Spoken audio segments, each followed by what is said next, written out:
Welcome back, everybody. It is Tuesday night, and it's time for another episode of Theater and Tech Trends Live with Jiles and Don. That's right. My favorite day of the week, and I think I might have a new favorite person of the week, too. So sorry, Don, it's not you. It's this guy down here. Let me see if I can point at him. Larry, who is joining us all the way from Other World Computing, and it's another world. He's really come a long way to join us tonight. So, Larry, welcome to the show, man. Okay, thanks for having me. Really appreciate being on. This is fun. Absolutely. Welcome absolutely. to Dork TV. So. That's right. Welcome to Dork. So today we're going to talk about stuff that plugs into computers, that helps you do all the things that you might want to do with your laptop or PC or whatever it might be. And you guys make all kinds of stuff that do things with computers, correct? Yeah, we've been expanding that lineup for over 3 decades. But end of the day, it's stuff that's just got to work. Right on. So to level set a little bit so people who don't know who you are can learn who you are, let's start out with telling people who you are, what you do, and why they should care. Sure. Well, my name is Larry. And doing this other world computing thing for quite a few years, and we're here to, quite frankly, make technology work better. Customers that first came to our door, had lots of complaints. We shared those complaints and ultimately came into existence to solve those and provide gear that that just works. I mean, technology really should be working for you. You should have to work to use technology. If you plug something in, it should connect and go. If you use it, if you have a drive that's supposed to be streaming something or capturing something, you shouldn't have to worry about that drive doing what it promised to do. And from a connectivity point of view, if you're plugging things into a dock, that dock, all those ports should be at full speed, full capability, and once again, just go. And it's really crazy how much stuff out there advertises 1 million ports and 1 million different specs, but when it comes right down to it, and you need it to do what you expect it to do, there are hiccups and things that don't quite go right. And sometimes I think a lot of people think that's just how it just is. That's just technology today, and that's not the case. And we're here to provide. We use really the best materials. We have great engineers. We're designing this stuff. We don't just slap our name on a bunch of on a box that's got a bunch of chips put together in it.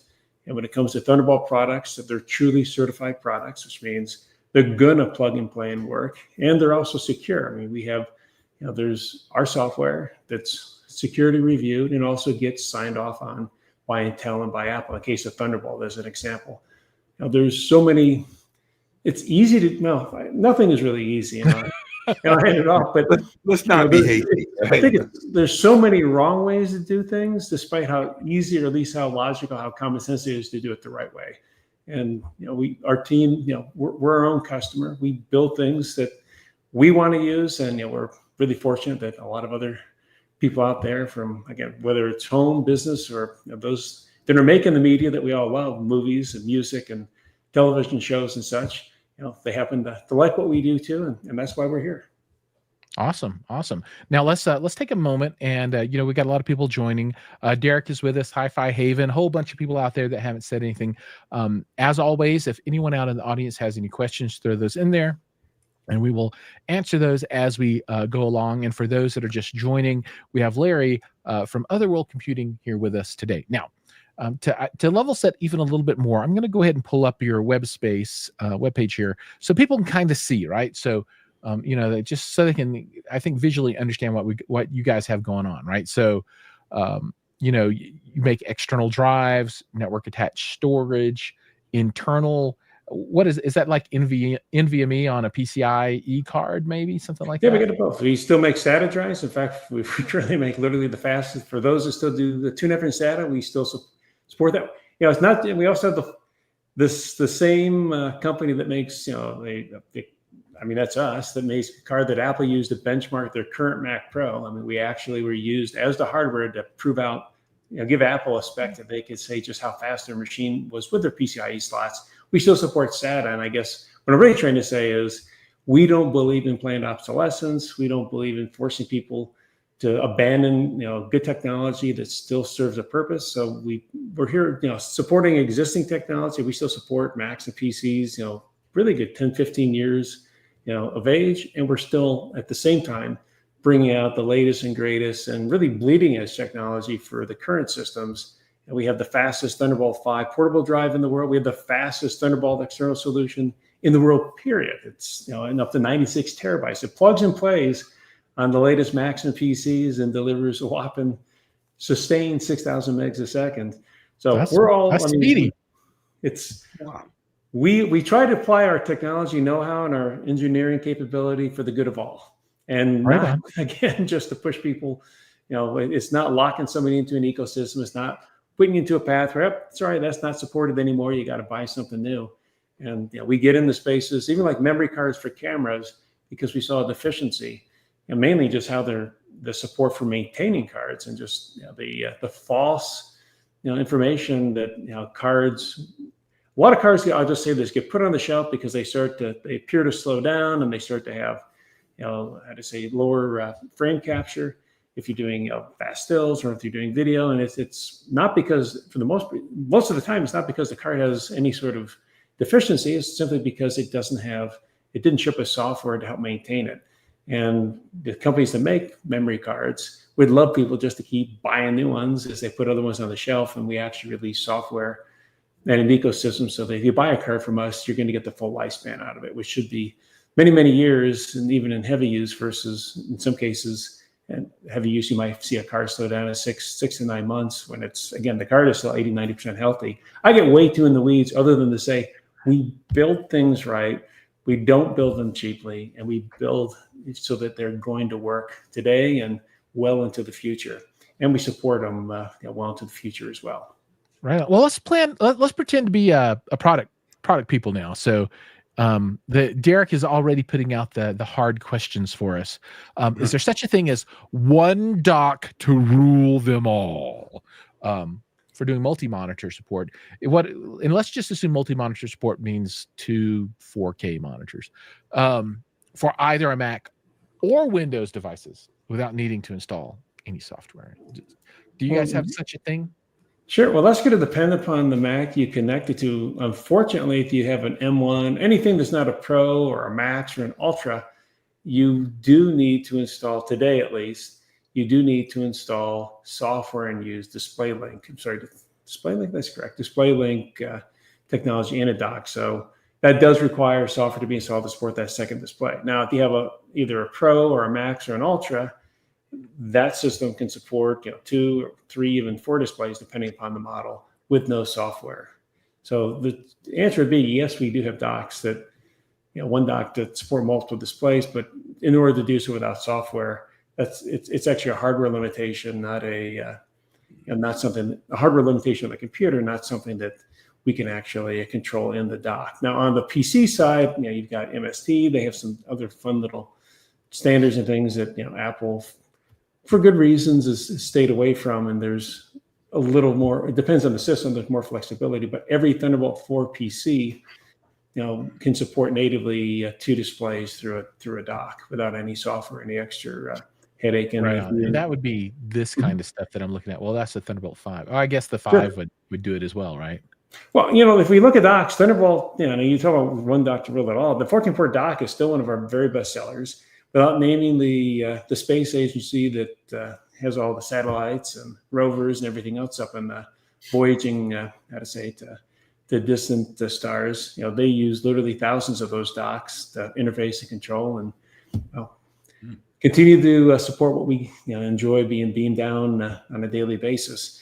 But you don't need a Thunderbolt 5 dock unless you have a Thunderbolt 5 workflow, and you're going to pay more for Thunderbolt 5 just because for the bandwidth. But in terms of you buy a Thunderbolt 5 dock, in my opinion, if you don't have a dock already. If you upgraded to a machine, if you're upgrading your platform to a new system, you already have a dock, get a Thunderbolt 5 hub, because you can separate your workflows. You can separate your Thunderbolt 40 gigabit from your Thunderbolt 5 stuff, use the downstream on that hub for your Thunderbolt 5, use the ports on your existing dock just like you already do. Now, if you're buying a brand new dock, you should just buy a Thunderbolt 5 dock, so you don't have to buy multiple docks. But Thunderbolt 5, the real beauty to me of Thunderbolt 5 is, if You really want to, now we're kind of getting in again. Tell me if just, you can yank me up at the roots. No, dude, keep going. I'm loving it, Yeah. because I'm gonna ask you some deep, in-depth creator questions here in just a minute, but continue on. Sure. The beauty of Thunderbolt 5 is, for the first time, if you have a Thunderbolt 5 system and you have whether it's a Thunderbolt 5 hub that's splitting things off, or you have a Thunderbolt 5 dock, so it's kind of all in one port can now drive so much. You can drive a couple 5K displays, even a couple 6K displays, and still have bandwidth, unencroached for a data device that can crank 6,000 megs a second.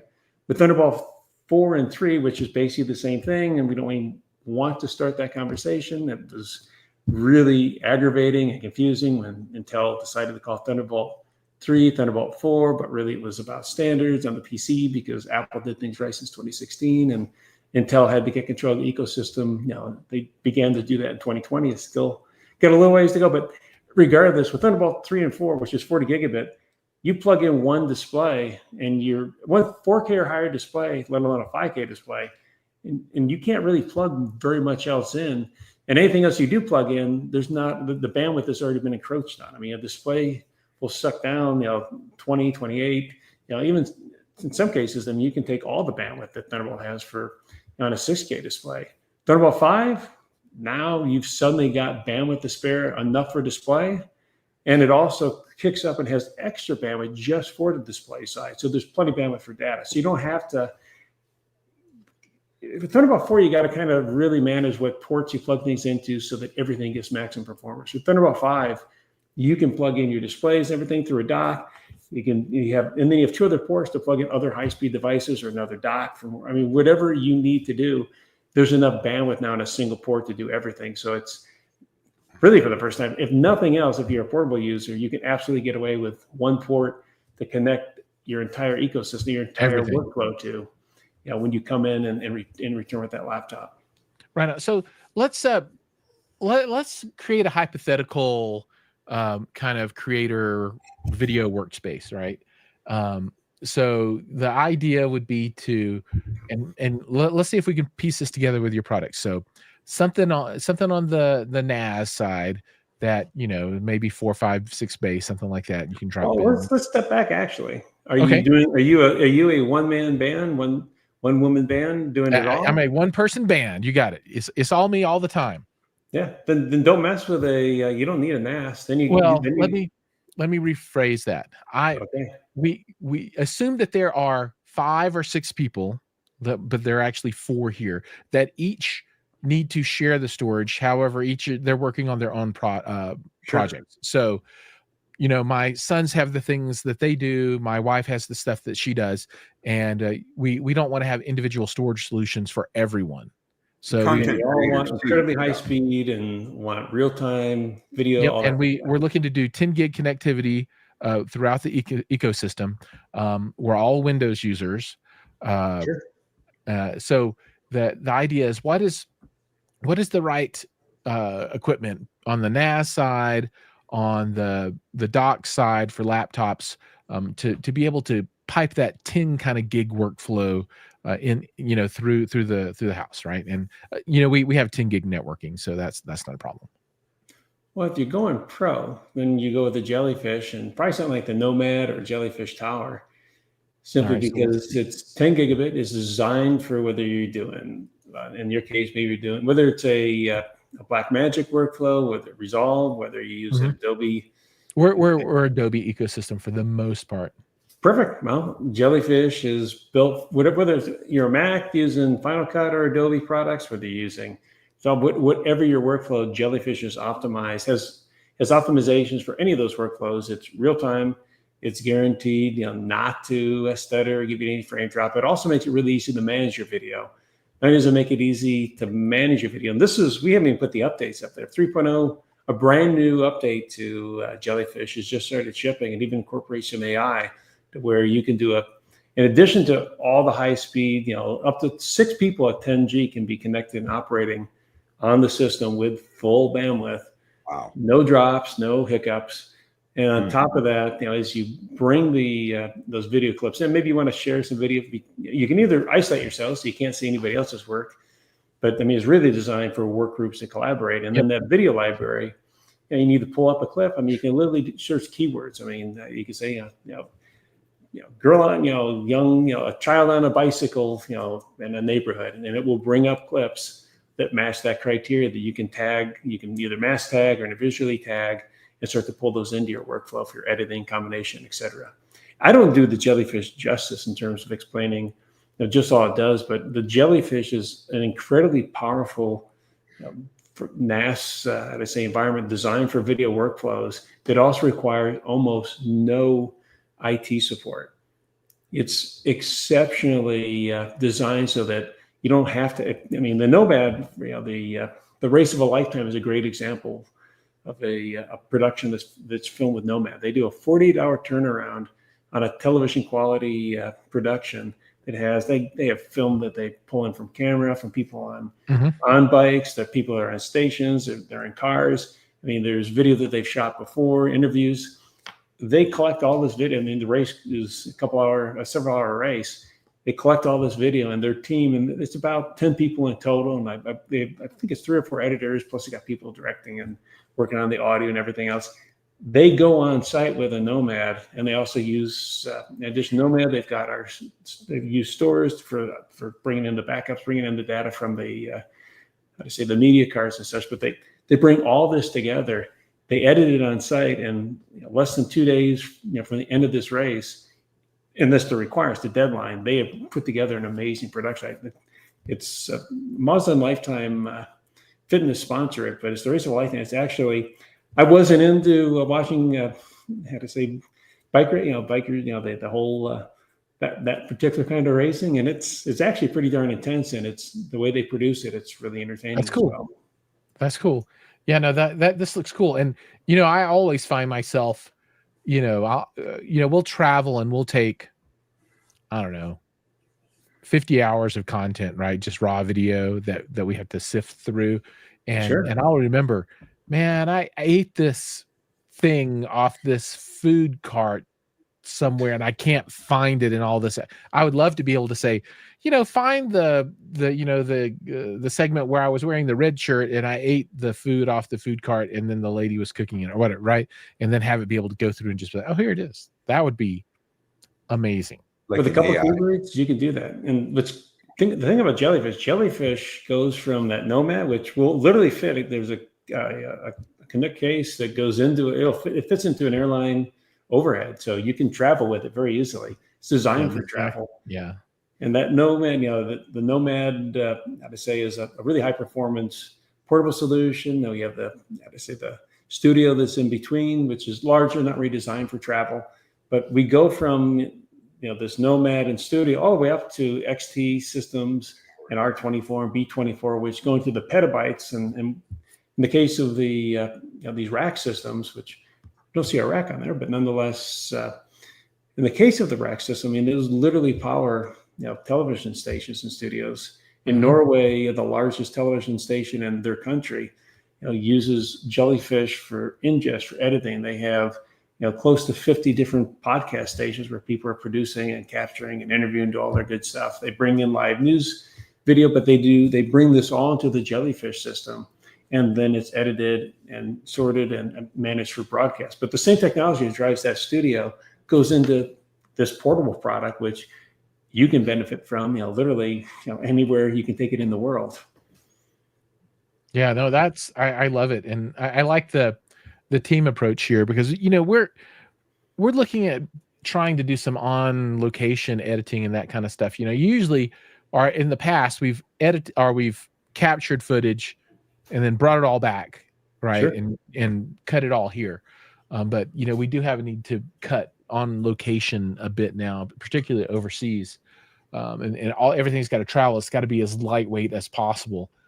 So this is super cool. Yeah, you can bring your laptop. You got, whether if you have a 10G on your laptop, that's easy. Use one of our Thunderbolt 10G adapters. If you don't, use our media cards. We have our USB 4 readers. Bring in media off if you're shooting on camera that you need to use a card on. That's up to 4,000 megs a second of ingest speed. So it's read really, really quick, which helps save time. We have data stores that writes that fast. So backing things up or having multiple copies even off the system, if you want to share or have have it in other places, no big deal. Or you're somewhere in the field where you don't have the Jellyfish and you're offloading to a fast SSD and continue to reload those. You'll cycle through the cards, but then go back, plug in, and get her done, and very, very quickly. Again, what these systems do and the entire ecosystem does is really make the impossible possible, because when the technology works, when you can plug it in, the speed is good, the performance is what it's promised to be, things just get done. Now you look at some of the big boxes. The Nomad doesn't start at 78,000. Well, maybe we're talking about how much savings. This is the savings calculator, my mistake. And I'll tell you a quick bit about how we got into doing all this.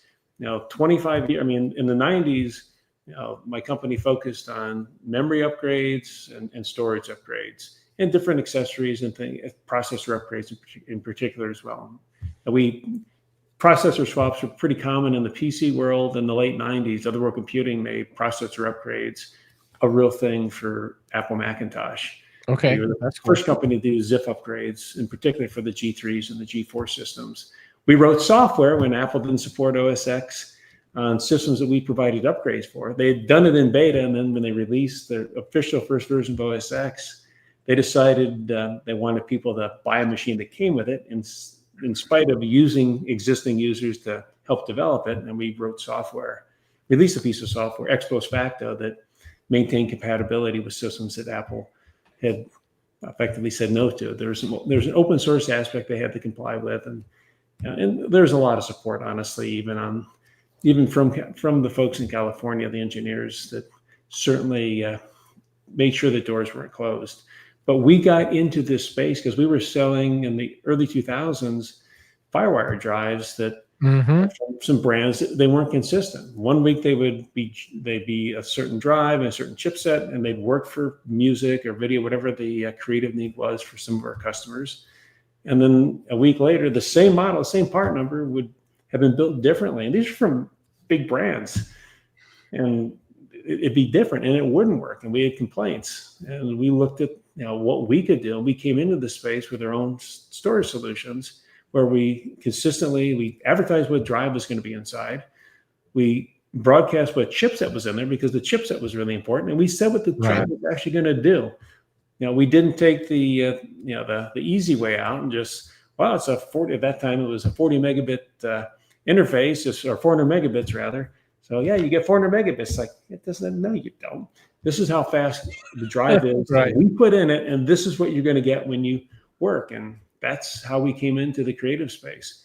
We actually didn't design it specifically for creators, but we ultimately, in addition to having your home users, business users, people just need a product that work. We ultimately gathered a really significant following of creators that they need technology that they could count on, and we built solutions. To us, it didn't matter what the application was; it had to work and had to work right. And it didn't cost a whole for us. I'm sure for some of these giant publicly traded companies, that they can shave a nickel out of a product that even if you look at it doesn't make sense. For us, spending having a consistent level of quality, performance, and not having to fudge on just kind of an interface spec, actually be able to give real specifications, worth its weight in gold. That's cool. So now it looks like you guys are doing external PCI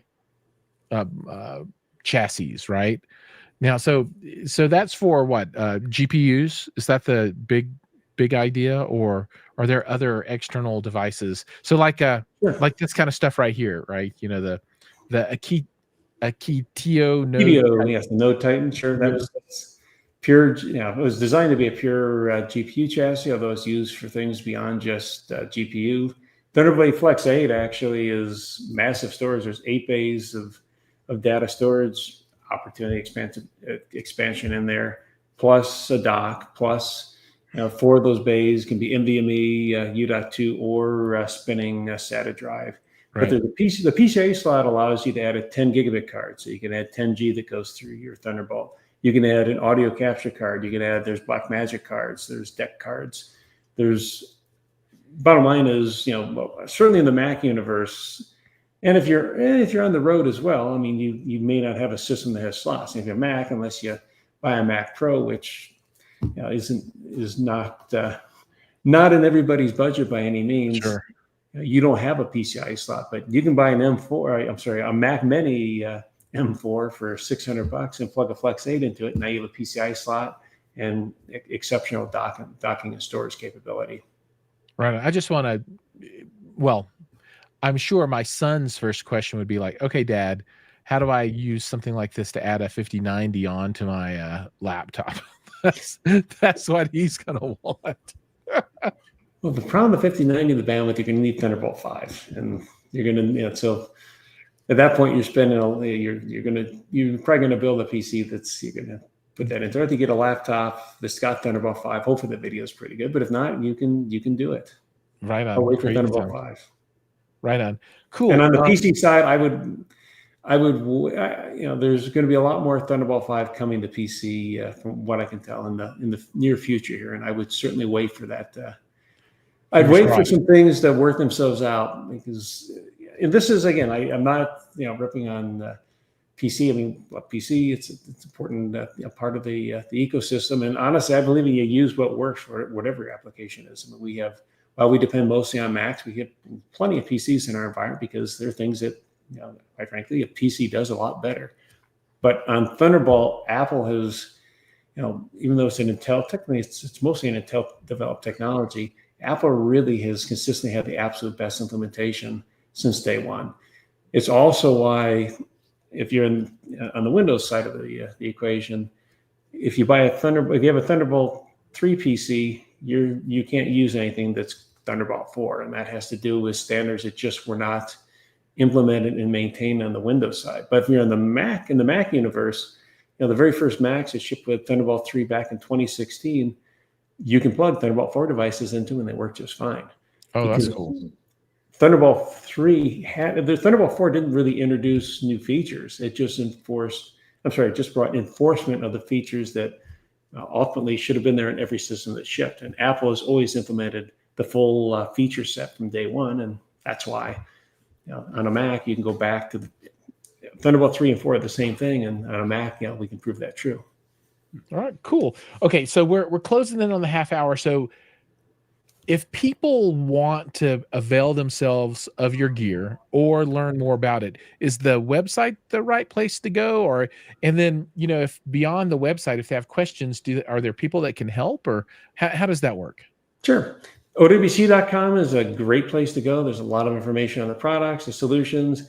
There's going to be a lot more, and every day we're improving the information on that site. In addition, OWC.com, MacSales.com has a great, is a great place to go if you're a Mac user. B&H Photo Video is one of our best outlets for all of this great gear.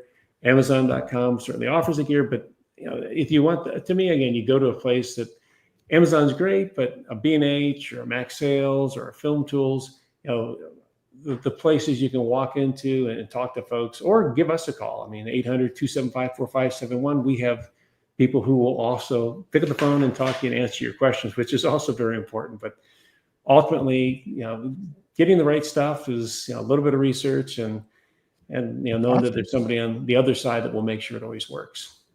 Cool.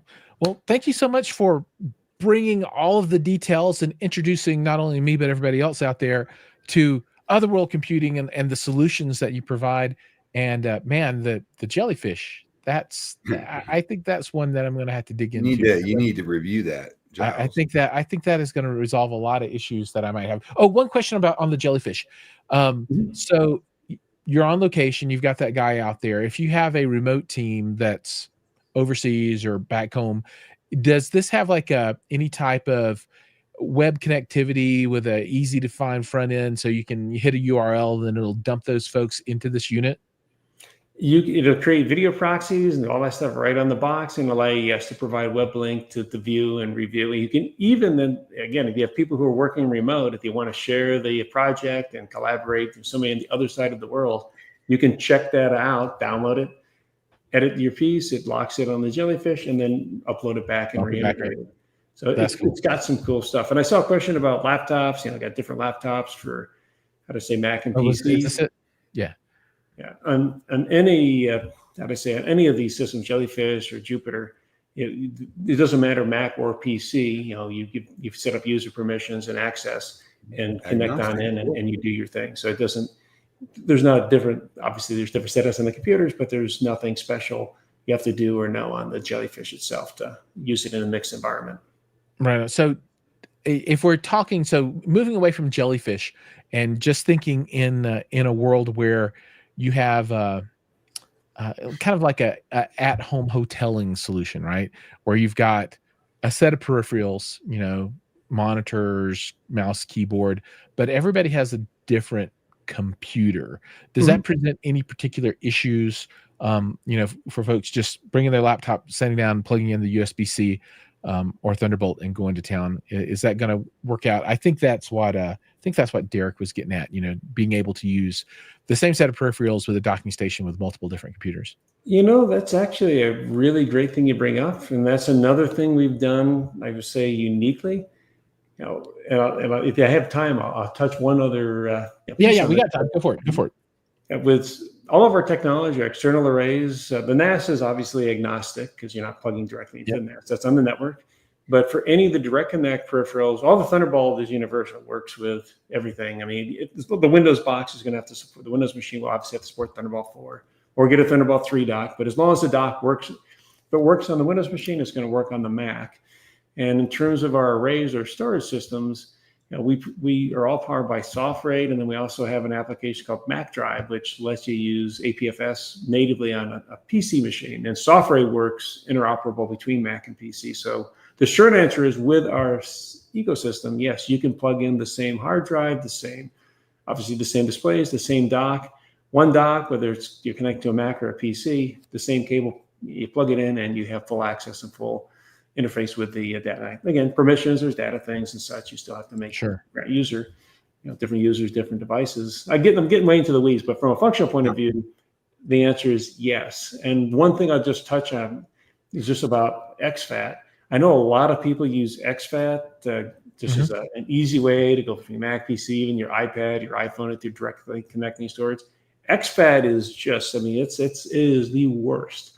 It is, on smaller volumes, which is really fine for camera cards and such, your risk is pretty low, and certainly the way things are designed there is fine. But as you get into larger volumes, especially you get over 4 terabytes, get over 6, 8, you go up into the double digits, exFAT becomes a very risky disaster, and people lose a lot of data when they think exFAT is just fine as a universal and fast storage medium. And what is wrong with exFAT is simply that it's not a modern file system. There are no protections in it.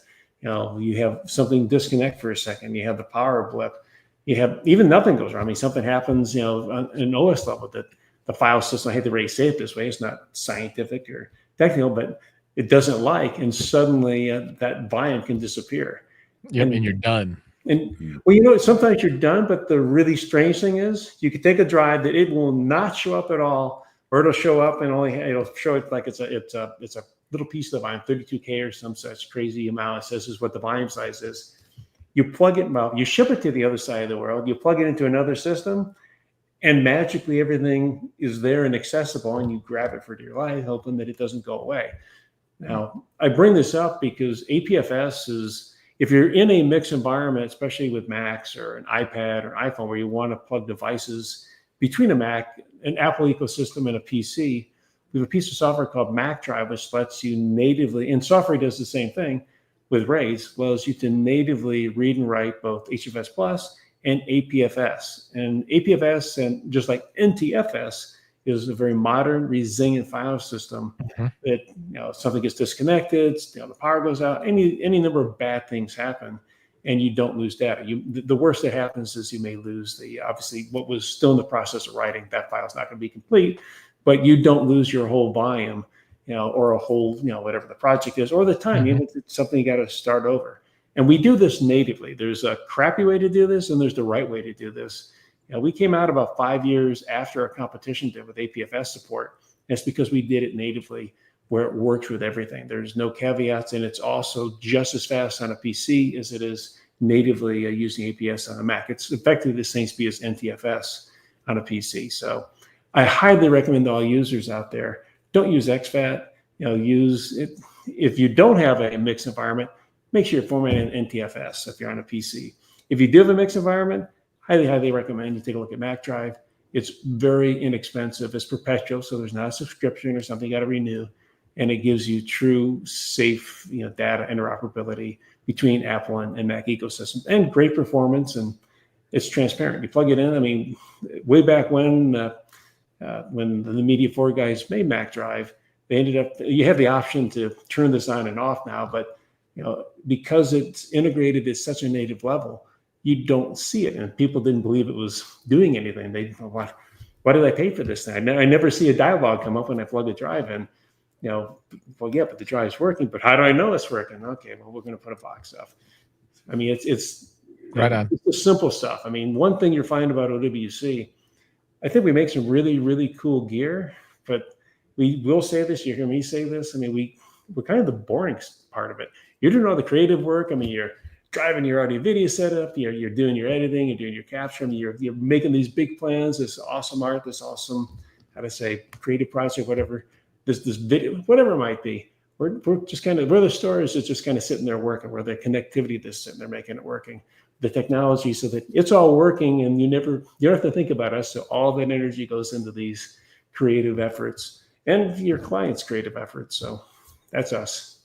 That's awesome. I love it. And I will dig in and find what solutions that you guys have, and see how I might improve my workflow. Right? It can always get better. Well, you know who to call. We'll set it up. Cool. Right on. Well, Larry, thank you so much for joining us today. And for everybody out there watching, we're going to move over to segment 2, and I'm going to talk with Don a little bit about some upcoming projects we have. But Larry, we're going to go ahead and say goodbye. Thank you so much for joining us. Have a great evening. My pleasure. Anytime. Absolutely. Thanks, Thank you. Larry. Take care. Bye-bye. All right. So Don, people are going to want to know what's been up with you lately. How are things? Well, I mean, they've been better, but they've been worse. I'm driving right now, which is cool because I can get my hands on the steering. It's hard to explain. Like I can do this, right? And you couldn't do that before. No, but I can't reach the touch screen in my truck. Anyways, so I recently lost my oldest friend, so I needed to go see him, and I didn't want to fly and try to handle luggage and everything. It was just really hard for me to do that, rent a car and all that. So I was like, I come up with this great idea to drive. So I proceeded to drive 800 plus miles. Oh my God. Through tornadoes and through a hailstorm and a flat tire 30 miles from my destination. So, but I made it, God was looking out, and, got back, and I'm kind of ready to start, dipping my toes and doing some work as much as I can. I'm pretty tired all the time still.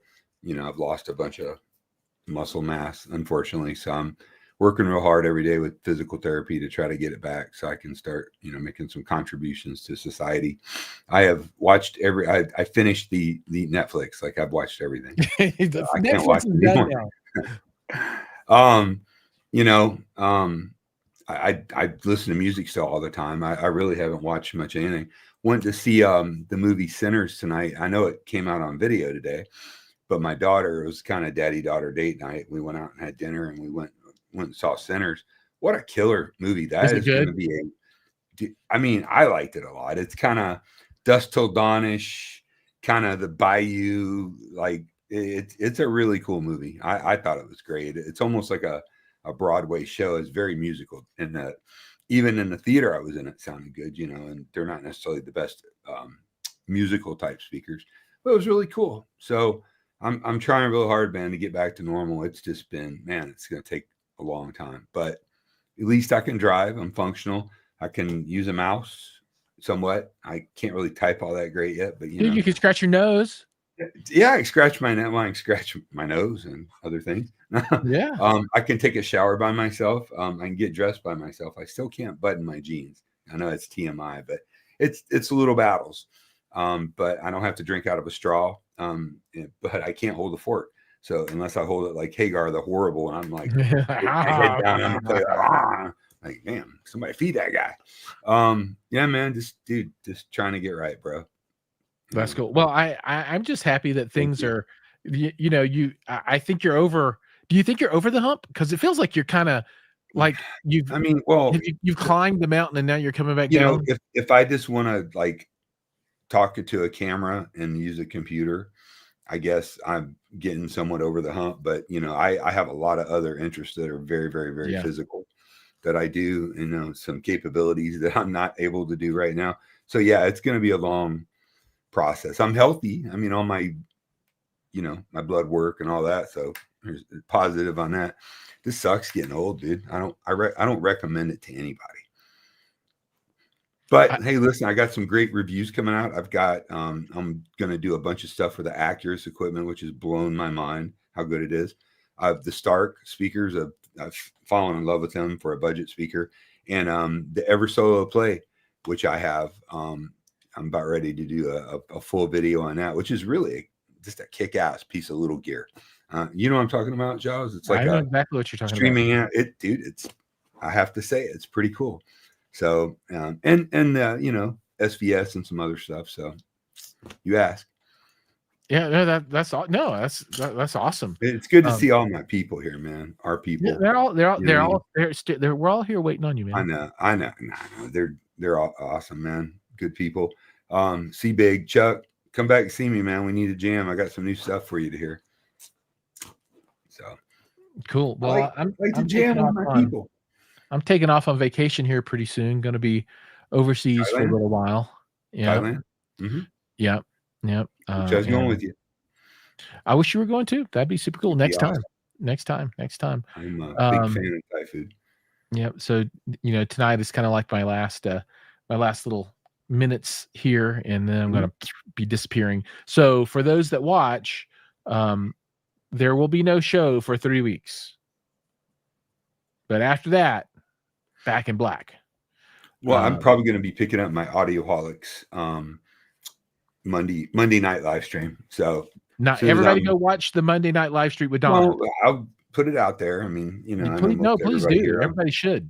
I'm on social media quite a bit, but what I'm trying to get it where I can host it and do it right. You know what I mean? And not be overtired and be a grumpy jerk. You know what I mean? So I hear you. But yeah, lots of cool stuff happening, man. Talked to Wendy at Focal today. They got some great stuff going on. Just some of the different manufacturers on it. SVS is killing it right now. I mean, there's a lot of stuff happening, and the tariffs. I don't want to bring that up, but I mean, that's something that the 800-pound gorilla in the room, dude. Everybody's prices are going up. So interesting times, my friend. Indeed. When you had to call them interesting times, it's never good. All right. I do think we're going to go ahead and cut it now. So everybody out there, thank you for joining. Don, thank you for taking some time and joining in tonight. I have so much gratitude in my heart for everyone that has supported me. Just a kind word. Hey, how you doing? And you, Giles, you've been amazing behind the scenes. Hey, there's my boy Brian. So this dude, Brian, right? I'm just real quick. I gotta say this. So Brian's Italian, obviously, right? But he's not just Italian. He's really fucking Italian. Excuse my language, right? Hey, I'm back. And dude, he cooks me a bunch of food, and he goes, "Yeah, I'm gonna bring you some food." He brings me just like the most amazing everything. I can't even begin to tell you how good it was. I was like, "Wow, dude, what a straight cat, man." Like, thank you. That meant the world to me, man. That was really just to hang out with you, dude. But so let's get together and jam. Sorry. Right. And Brian, if you have extra food, and you're in Colorado, dude, trust me. he won't budge on his family's recipe, but mamma mia, let me tell you. That's cool. There's this thing called Cedia that he probably wants to come to. And he's not in the business. He's an enthusiast. Okay. Right. But he could come with me. I don't care. There you go. Come on. Let's do it. Yeah, I will All be right, folks. I'm gonna call it. So everybody out there, see you guys after vacation, and make sure to watch Don. Yeah, I'll put it out there before I do it. If you guys will have some good guests on. Thank you.